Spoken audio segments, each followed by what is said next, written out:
What are some questions Mike wishes people would ask him, either regarding theology or even personal goals? What would Mike most enjoy helping people understand at this point in his life and work? It's such an open-ended question.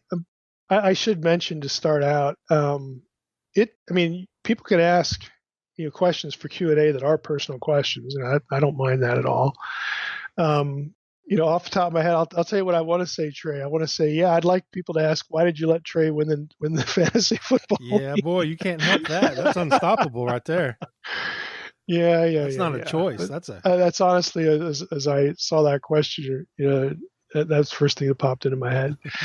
But getting a little more serious, I would sort of have two answers to this. One is, it's nice to be able to explain to people why I do what I do, specifically, in terms of stuff that I do outside biblical studies, kind of like the fringe stuff, like you read on Paleobabble, like why was Mike in the Ancient Aliens Debunked documentary and all that stuff, UFO religions, why do I write fiction that's paranormal and supernatural stuff and, UFO stuff, science fiction stuff, why do I do those sorts of things?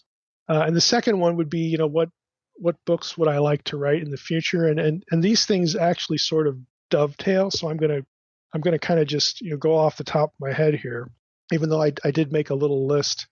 I have a little list, I should say, in a spreadsheet of books I'd like to write. So I can open that up here and take a look at that, because those are the two things. Why do you do what you do outside of pure biblical stuff, naked Bible stuff, and then what do you hope to produce in the future?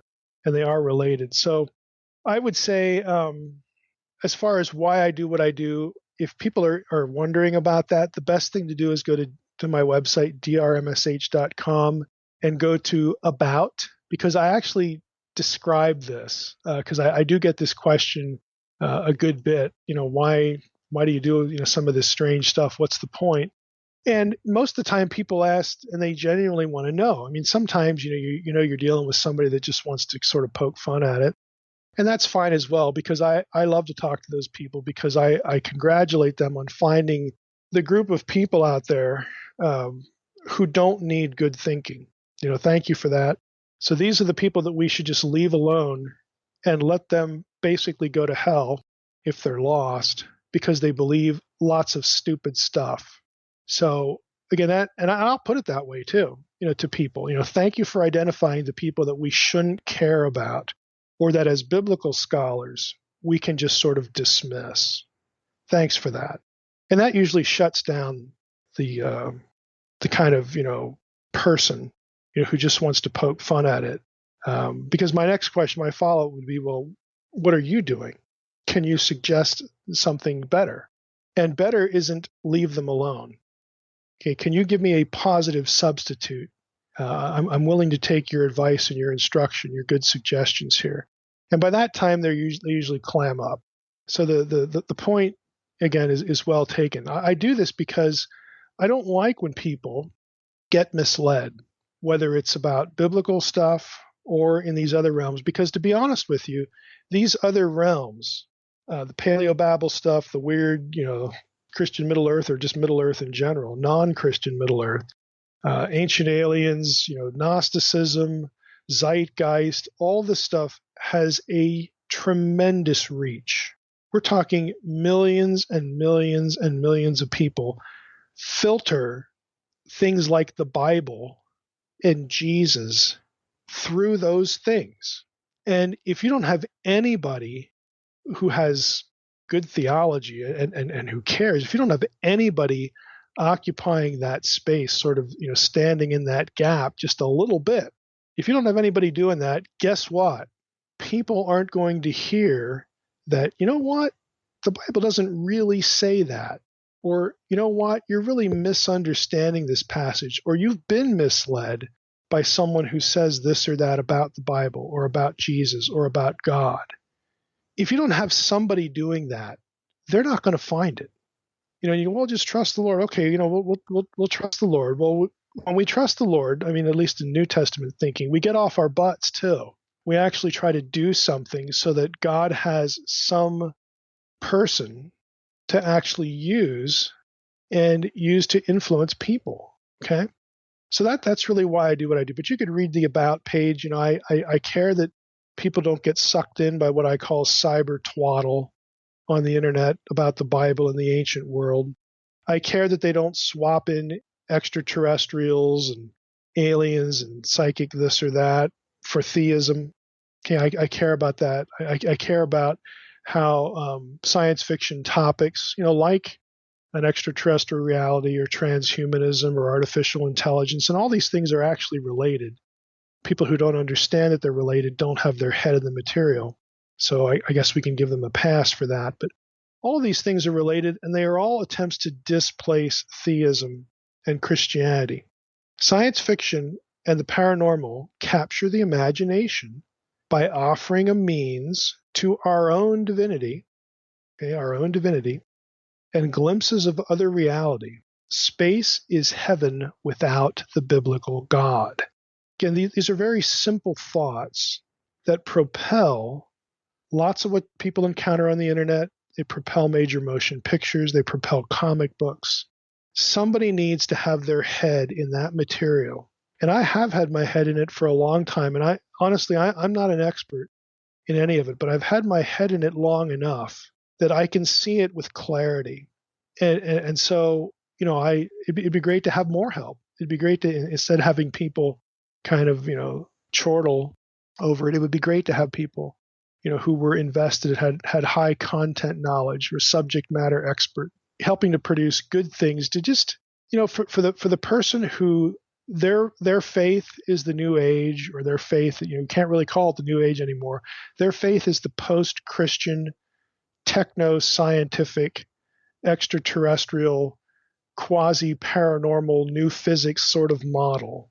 Okay, the person that is their religion, they just, again, need to be brought into a theological conversation. And the way to do that is not to say, hand them a tract and say, come to church next week. The way to do that is to try to engage them on their turf. And the only way you can do that is to go out and meet them and have a decent amount of knowledge about how they think. So that's why I do it. Now, what do I want to write? I mean, there's all sorts of books I want to write. I would like to write not just one, but several books on a Christian approach to the paranormal. In my spreadsheet, I have this broken down into mental phenomena, physical phenomena, divinatory phenomena, and preternatural phenomena. I mean, I could do 4 books on that. Again, this is my wish list. If I actually could do what Mike does, what Mike's capable of doing, and actually have full-time hours to do it, I'd be writing those books. I'd be writing a book on, again, several books. I'm just looking at my spreadsheet now, on ancient astronauts. I have 3 volumes there I'd love to do. The Bible, volume 1 would be, again, how the ancient astronaut myth is, quote unquote, defended from the Bible and Christian art. Volume 2 would be ancient texts and artifacts. And volume 3 would be what I call occult pseudoscience. And all these are big themes. They propel the ancient astronaut narrative. I'd love to do a book on responding to zeitgeist. Another one I have here is Christianity Astray: 10 Self-Inflicted Wounds That Are Killing the Church. And that's more sort of inside baseball. But I think the stuff the church is doing to itself that really harm it now and in the future. I'd like to do a book on infant salvation. I think it would be really a wonderful topic. Would give people a lot of comfort. This is essentially my Romans 5:12, material. That just gives you an idea. Now we're going to do some of that. We're going to do as much as we can in video with the Fringe Pop TV show. If you don't know what that is, then you're not a subscriber to my newsletter. We are in the process of creating a TV show that will not air until probably close to 2018, but a response show to all things strange and weird, all things fringy. Again, and it's not a debunking show. It's not a beat down kind of show. It's here's this fringe topic. What's worth thinking about here? What's real and what isn't? It's about clear thinking, logical thinking, primary sources, linking what you think to evidence that's real, and then sort of going from there. Now, if you've listened to Paranormal, again, our podcast, it gives you a bit of an idea. But we're gonna condense it into episodes that are 20, 25 minutes long. We have a studio now. We've got nice props. We have some people committed again to give their time.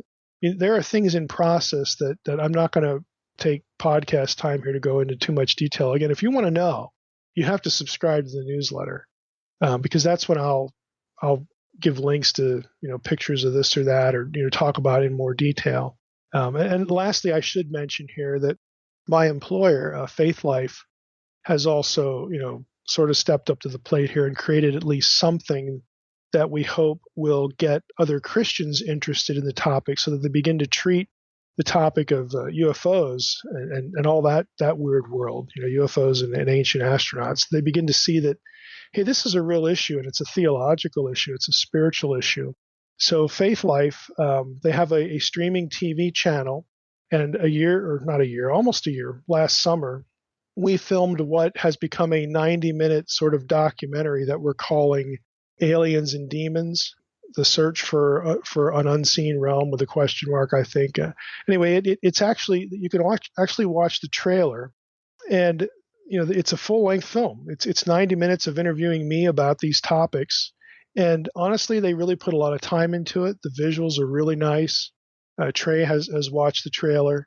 It's really well done. It's nicely done, but they're going to be using that to get people to sign up for Faith Life TV, where there's lots of other content, including some of my content, but lots of other scholars and other people that are just interesting as far as interviews and courses and whatnot. But if you want the link, I'm actually not going to reveal the link here. If you want the link now before a week or two when it'll actually be unveiled, you subscribe to the newsletter. I will stick the link to the documentary in there, and if you sign up, for Faith Life TV, it's like $5 a month. You can watch the whole thing. Again, this isn't me. I don't make any money off of it. This is my employer, but it's a well done piece of work in this area. So I'm getting some help there too, just to do useful things for the post-Christian person. Again, the postmodern, post-Christian person, that this is their worldview. This is their faith. As much as you think it's just silly and nonsense, and honestly, a lot of it is. But the way it's marketed in the wild world of the internet and TV, like shows like Ancient Aliens that are now in its 11th season, if you can believe that, it's pretty slick. And it attracts a lot of viewers. And it frankly seduces a lot of people intellectually. And if there's no response to it, well, then I guess we can, the outcome is kind of, academic at that point. Yeah, Mike, and I believe that documentary comes out April 14th, which is already out. Okay. So you can see it. I don't pay a whole lot of attention to the dates and whatnot, but yeah, I knew it was close, but there you go. April 14th is when it came out.